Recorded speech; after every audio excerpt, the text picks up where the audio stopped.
Küçələr danışır, gecələr şahid, xəyallar cibimdə gələcək hazır. Düşdüm min dəfə, qalxdım, yenə susmadım, heç vaxt səsimlə yendim səni. Dostaz söz ağır yol uzun, hər addım riskli amma ruhum güclü.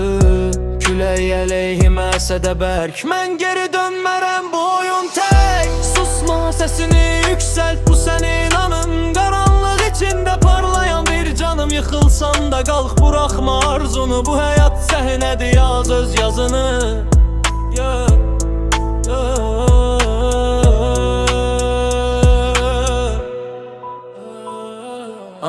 Divarlar görüb neçə siri gizli, gözlərdə iz var, ürəkdə izlər. Keçmiş arxamdadır fokus, gələcək taxtımı qururam, oyun strateji. Pul yox idi amma inam var idi, gülənlər indi sükuta qərq idi. Zaman ən yaxşı cavabdır, unutma.